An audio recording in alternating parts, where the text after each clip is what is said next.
Fala aí pessoal, beleza? Hoje dia 11 de outubro, segunda-feira, bora para mais um fechamento de mercado aí para vocês. Fiquei um tempinho afastado aí dos fechamentos de mercado, mas estou de volta aí 100% para gerar conteúdo para vocês. Então bora lá começando aqui pelo índice e depois vamos passar aí para o dólar, beleza? Pessoal, acho que antes de a gente começar falando sobre o dia de hoje, é importante a gente fazer um overview, né, em relação ao dia de sexta-feira. O mercado subiu aproximadamente 3.000 pontos e fez uma correção abrupta em relação à alta, né? E acabou finalizando o dia aí na retração de 50%, tá? Dessa alta inteira aí na sexta-feira, que ele chegou a subir 3.300 pontos, tá? E no dia de hoje, o mercado ele abriu em gap de alta, tentou subir e empurraram para baixo. Essa sombra aqui significa o quê? Defesa dos vendidos, né? Dos vendedores. Que basicamente, se a gente pega aqui em relação à sexta-feira, aqui a gente poderia, por exemplo, considerar uma perna 1, uma perna 2 de retração e aqui o início de uma perna 3 também, tá?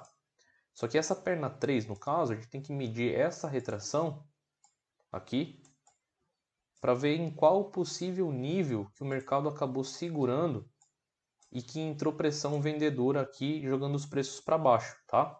Então o que a gente faz? Além de a gente considerar esse Fibo aqui, né, que eu vou até apagar, é importante a gente considerar esse Fibo aqui, ó, da retração dessa mínima de fechamento da sexta até esse topo aqui. Então a gente consegue perceber que o mercado, no dia de hoje, ele já abriu muito próximo da região de 50%, né? A região aqui que eu sempre comento com vocês que gera pressão nos preços é os 50% e os 61,8%, certo? Então dentro disso o mercado tentou passar essa região, sentiu pressão dos vendidos e o mercado obviamente acabou virando aqui para baixo. O que acontece? Dentro dessa defesa dos vendidos, o mercado basicamente acionou aqui um pivô de baixa, um espelhamento também, né?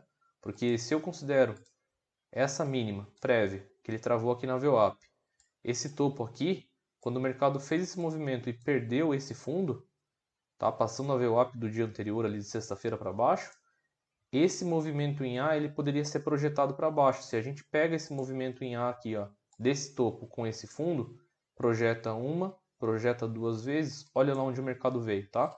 Ah, Adriano, mas pô, pelos 5 minutos tá feio pra caramba. Concordo. 5 minutos, assim, tá extremamente desalinhado. O VWAP, médias móveis, não tinha muito o que fazer. Por isso que eu gosto de operar através do gráfico de 2 minutos, tá? O 2 minutos eu consigo ter uma visualização muito mais clara, muito mais limpa do que o gráfico está fazendo. Nesse caso aqui, o gráfico basicamente estava mostrando para mim que ele estava fazendo topos cada vez menores com uma região de fundo muito bem definida aqui, que inclusive era a região da VWAP, né? Então, por exemplo, aqui daria para eventualmente tentar uma venda nesse candle, porque aqui foi basicamente uma barra ignorada, né? Terceiro topo menor, o mercado já estava travado, então já estava sinalizando um sinal de fraqueza. E dentro disso, obviamente, se você pegasse aqui esse movimento em A e espelhasse ele para baixo, você conseguiria encontrar aqui essa região de alvo, né? Essa região aqui de 100%. Então, quando o mercado ele entrou nessa região de 100%, a gente percebe que basicamente ele até formou aqui uma estrutura de uma deriva, né? Ele fez um canal descendente depois de uma pancada que ele deu para baixo. E aí entrou aqui um padrão que eu gosto muito de operar, que é o 1, 2, 3 de compra, né? Aqui basicamente gerou um gatilho pelo 2 minutos na contratendência mesmo, dentro de uma região de Fibonacci importante, né, que a gente estava considerando ali em relação à sexta-feira. E aqui o mercado basicamente acionou, né, essa deriva, fazendo a inversão do movimento, fez a correção depois de ter rompido o VWAP e a partir do momento que ele rompeu esse topo, né, aqui esse candle foi um candle gatilho também de continuidade de movimento. Então dentro disso, pessoal, contextualizando aqui, ó, puxando por 5 minutos, o que a gente tem? A gente consegue visualizar um mercado que tinha feito, obviamente, uma alta, né, bem expressiva na sexta, a correção no mesmo dia, e no dia de hoje o mercado tentou violar essa região, né, mas por conta aqui de alvos, dessa pressão dos 50% também, né, e obviamente do padrão que fez ali 1, 2, 3 de compra, o mercado acabou sendo impulsionado para cima, né, aqui basicamente Bradesco e Ideal estavam comprando bastante, então acabou impulsionando o mercado, aqui foi a abertura do mercado americano, né, esse pivô de alta, essa barra ignorada aqui nos 5 minutos. E quem trabalhou com esse contexto aqui, como o mercado ele tinha feito um novo fundo, pessoal, aqui eu tinha uma mínima, né, no dia de hoje ele fez essa mínima. E aqui eu tenho essa máxima. Então agora eu não posso usar esse fundo mais como referência, eu tenho que usar essa máxima e essa nova mínima para eu poder fazer o quê? Para eu poder medir uma retração, certo? Então dentro desse cenário de retração, se eu pego esse fundo com esse topo, o que eu consigo enxergar? Eu consigo enxergar que o mercado ele subiu reto, tá? Ele ultrapassou todos os níveis aqui, 38, 50, 61 dessa retração. E quando o mercado, tá? Uma dica aí para vocês, quando o mercado ele ultrapassa todos os níveis de FIBO reto, ainda mais numa inversão de médias móveis, o que a gente consegue observar? Aqui a gente tem trocas de polaridade. Pô, Adriano, como assim trocas de polaridade? Vamos lá. Aqui era a região de fundo, certo? Que depois de rompido virou resistência. Estão vendo? Então aqui é uma região de troca de polaridade. Quando o mercado trabalhou aqui nessa região, na inversão das médias, aqui não tinha alinhamento de média, né? Quando o mercado fez o pivô e deu a pancada para cima, ó, obrigatoriamente as médias elas tendem a se alinhar. Só que quando o mercado ele entrou na zona de 61%, na zona de troca de polaridade, e o mercado deixa um sinal de reversão afastado das médias menores, isso é um sinal claro que o mercado vai iniciar um processo corretivo. Não digo que ele vai reverter, mas ele inicia um processo corretivo minimamente até as médias. Então, o afastamento das médias móveis, né, menores, né, a pancada direto para os 61% e a zona de troca de polaridade, obviamente abria um espaço para que a gente pudesse vender nesse candle aqui, né? Esse candle aqui, inclusive, é um PFR, preço de fechamento de reversão. Se eu jogo essa região aqui pro 2 minutos, tá? Que mais uma vez falando, eu gosto muito de operar o 2 minutos. O 2 minutos basicamente fez uma angulação aqui de 1, 2, 3 de venda, tá? 1, 2, 3 de venda. A entrada seria aqui nesse candle. Então o que acontece? Se eu entro nessa região de exaustão, eu busco minimamente fazer parcial no mínimo na 9, tá? Dos 5 minutos. No mínimo. Então a entrada estaria aqui, o stop estaria aqui em cima, 120 pontos de stop. Uma parcial na 9 já daria 360 pontos, ou seja, eu já estou falando de um risco-retorno de 3 para 1. Né? Se eu perco X, se eu ganho 3X. Só que nesses movimentos de retração de 61, pessoal, é muito importante a gente bater uma parcial, obviamente, né, nas médias móveis, porque se o mercado voltar, você já eliminou o teu risco. Mas se o mercado continuar caindo, você amplia o teu resultado. E nesse caso, é muito válido a gente também medir o quê? É muito válido a gente medir esse nível de retração. E mais uma vez, se eu pego, né, esse topo com esse fundo, olha onde que o mercado fez pressão. De novo, na região de 61,8, tá? Então o mercado basicamente subiu, retraiu, travou aqui.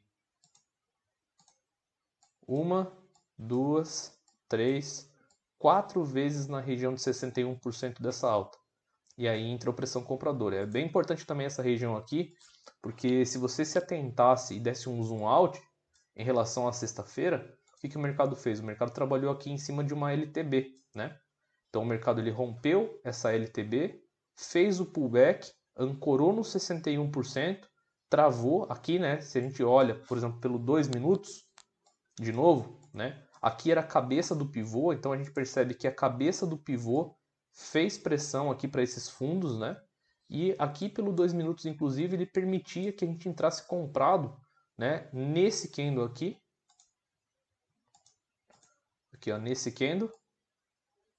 E nesse candle também, que é um PFR, né? Em cima de uma região de suporte, em cima de uma LTB rompida que serviu como troca de polaridade. Só que antes de eu falar desse cenário aqui de compra, puxando por 5 minutos de novo, o que o mercado fez, pessoal? Então, se eu entrasse na venda aqui e fizesse uma parcial na 9 do 5, seria 360 pontos. Se eu carregasse até os 61%, aqui, ó, se eu entrasse vendido aqui, batesse uma parcial com 350 e carregasse até os 61, aqui já seriam 700 pontos. Então, basicamente, seria uma operação aí de 5, quase 6 para 1, tá? Que é aquilo que eu falo para vocês. Quando perde, que seja pouco. Quando ganha, vamos ganhar bastante, tá? Então, dentro desse cenário, O mercado travou no 61, a gente poderia finalizar a nossa operação. O mercado ficou aqui basicamente congestionado, as médias ficaram flat, mas por contexto, né, de troca de de troca de polaridade com a LTB rompida, né, por essa região de suporte bem definida aqui com a cabeça do pivô anterior, né, e ainda mais os padrões dos candles aqui pelo 2 minutos, até pelo 5 aqui confirmou, daria também para pegar uma oportunidade de compra. Só que você também teria que ficar atento, novamente, a essa região aqui dos 61%, que você consegue perceber que o mercado travou exatamente nela, tá? Aqui, ó, 61%, o mercado simplesmente travou, tá? Cravou o alvo no 61%. E quando ele cravou o alvo aqui no 61%, a gente já percebe que na sequência entrou uma pressão vendedora muito forte, né? Muitos chamam isso de engolfo. Isso não é um engolfo, tá, pessoal? Só para deixar claro. Tá? Deem uma olhada no Google aí, vocês vão ver que isso daqui não é engolfo, mas é um padrão de reversão muito forte, ainda mais no 61%, trabalhando com um topo menor que o anterior. Então isso mostra o que? Falha da continuidade do movimento. E quando o mercado fez esse terceiro topo menor e rompeu essa estrutura aqui, ó, esse fundo, aqui o mercado basicamente caracterizou, através desse candle aqui, um gatilho de fato de venda e uma reversão de movimento. Por quê? Porque aqui a gente tinha uma LTA. E essa LTA basicamente foi quebrada com um topo menor, né? E com o candle gatilho ativando um pivô de baixa. Então, a partir desse momento, o mercado fez uma reversão de tendência.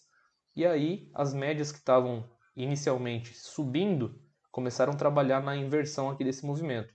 Então, quando as médias trabalharam na inversão do movimento, a gente percebe que aqui a gente tinha regiões, né, de fundos bem definidos.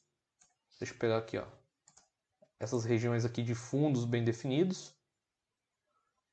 Então, o mercado rompeu, fez o pivô, trocou polaridade, ancorou na média e aqui ativou de fato a venda, tá? Então, nesse candle de novo aqui, esse candle de novo serviria como gatilho de venda para que você pudesse vender a favor do movimento principal.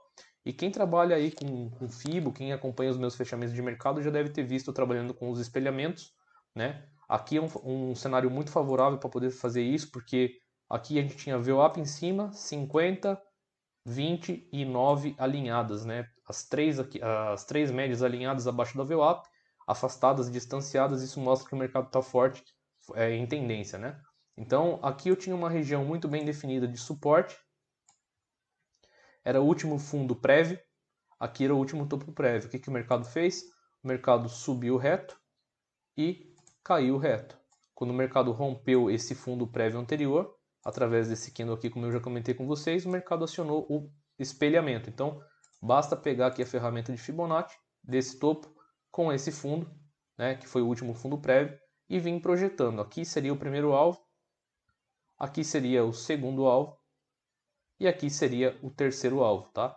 E como vocês podem ver, esse terceiro alvo desse espelhamento, pessoal, tá? Esse terceiro alvo desse espelhamento aqui acabou cravando basicamente na mínima do dia, tá? Chama atenção para vocês um detalhe. Por quê? Porque além de ser o terceiro alvo desse espelhamento, essa mínima do dia, se a gente dá um zoom out aqui e considera o último fundo de quinta-feira e o topo de sexta-feira como topo relevante, e se a gente fizer uma retração de FIBO aqui, o mercado basicamente cravou, tá? Ele encostou aqui na região do 112 bola, que é a região dos 61% dessa perna inteira de alta, tá? E aqui, olhando para uma visão um pouco mais macro, o que o mercado fez? O mercado falhou o topo, né? Ele falhou a continuidade de movimento no dia de hoje e ativou aqui um pivô de baixa, ou seja, ele ativou também uma figura gráfica que a gente pode considerar como um topo duplo, beleza? Agora, seria ideal, seria perfeito se o mercado voltasse pelo menos para trocar polaridade para depois da continuidade do movimento. Mas, olhando de uma visão um pouquinho mais macro, a gente ainda tem esse fundo como referência aqui, tá? A gente ainda tem esse fundo aqui como referência, tá? E esse topo como referência. E se a gente fizer minimamente esse FIBO aqui, o que a gente consegue encontrar? A gente consegue encontrar, pessoal, isso aqui, ó. Esse cenário aqui. Então, se o mercado ultrapassar esse nível aqui, muito provável que ele venha buscar essa região de 50% e essa região também aqui de 61,8, tá? Essa região aqui é bem importante para que o mercado possa vir buscar, beleza? E como vocês podem ver, o mercado segura isso de uma forma extremamente natural, né? Os níveis de Fibonacci, né, com o passar do tempo, eles mostram para nós que no passado acabaram servindo como suporte e resistência, como foi esses casos aqui, beleza? Então essa foi a visão aí do índice no dia de hoje. É possível também comentar, né? Se a gente observar, o índice ele trabalhou num canal descendente, beleza? Ó, ele trabalhou aqui com essa estrutura de um canal descendente, ao contrário do dólar, tá, pessoal? Se a gente pega o dólar, por exemplo, no dia de hoje, o dólar ele trabalhou num canal ascendente de uma forma muito bem definida, né? Aqui a gente pode considerar essa estrutura do dólar um canalzinho de alta bem definido. O dólar acabou, obviamente, pegando uma tendência de alta, só que com movimentos um pouco mais erráticos, né? Um pouco mais lentos, digamos assim, mas também é pelo cenário que ele está trabalhando. Porque, por exemplo, se a gente dá um zoom out aqui no dólar, o que a gente consegue observar? A gente consegue observar que o dólar ele já está vindo num movimento de alta, né? E se a gente considera aqui desde o dia primeiro que ele trabalhou aqui com esse ombro, cabeça, ombro invertido, vamos pegar aqui, ó, ombro, cabeça, ombro invertido, né? Que ele rompeu aqui e foi embora. Ele também, a gente pode considerar que ele fez aqui basicamente um fundo arredondado, né? E ele tinha deixado esse último topo como referência. E o mercado, quando ele rompeu esse topo aqui, o que o mercado fez? O mercado rompeu o topo, voltou para trocar polaridade uma, duas vezes, e aqui hoje ele iniciou o processo de continuidade do movimento, ou seja, aqui que era uma resistência acabou virando suporte, né? O mercado basicamente acumulou e está iniciando, né? Na verdade ele está retomando o movimento primário dele, que seria um movimento de alta. E dentro disso, se a gente trabalha aqui com o Fibo, pegando dessa mínima até esse topo e jogando para cima, o dólar ainda tem alvo aqui, né, dentro dessa região, né, que seria a região dos 5.576, beleza? Olhando para uma visão mais micro aqui no dólar, a gente também consegue observar que se eu considero o dia de hoje como essa referência, como esse movimento aqui, né? Eu pego o fundo do dia de hoje com esse topo aqui deixado na sexta-feira e espelho esse movimento para cima, ele gera essa pressão aqui de interesse, tá? Então essa região aqui é uma região de alvo, tá? Uma região possivelmente aí de quem está comprado no dólar, caso ele fosse no dia de hoje dentro dessa região aqui, seria uma região de interesse para a pessoa poder realizar parcialmente ou, né, de forma integral aí a mão dela, porque aqui seria uma região de confluência de níveis de Fibonacci, tá? Então dentro disso, pessoal, é importante notar que o dólar no começo do dia ele trabalhou na estrutura, né, de gap de baixa, fez pivôs cada vez com fundos maiores, né, fundos maiores. Entretanto, as médias estavam desalinhadas com a VWAP, porque as médias estavam caindo, a VWAP ainda estava flat. A partir do momento que as médias passaram e se alinharam para cima da VWAP, com fundos, né, cada vez maiores novamente, a gente consegue observar que o dólar aí sim ele pegou a direção do movimento, né? Então olha aqui, ó. Aí o dólar foi. Mas no início do dia o mercado basicamente ficou lateralizado, né, um pouco travado. Aqui a gente pode considerar um range lateral que o dólar acabou fazendo. Vamos considerar aqui, ó, como essa estrutura lateral. Depois que essa estrutura foi rompida, serviu como troca de polaridade, porque aqui era inicialmente resistência, né? Depois que foi rompida virou suporte, ancoragem da VWAP, e aí o mercado começou a trabalhar com o alinhamento das médias. E depois disso, né, se a gente estende esse range para cá, aqui a gente consegue observar um cenário um pouco melhor, né, para que o dólar obviamente continuasse esse movimento ascendente. E então assim, eu não vi tantas oportunidades porque os movimentos foram um tanto quanto erráticos, mas se a gente observasse o contexto, né, do dólar, seria um contexto de alta, principalmente observando aqui via price action fundos maiores, topos maiores, trocas de polaridade, médias alinhadas com VWAP também, né? Isso dentro da análise técnica é um fator bem importante aí para a gente poder operar a favor do movimento. Então essa foi a visão aí do dia de hoje, espero que vocês tenham gostado. Vamos para cima e é game, porra!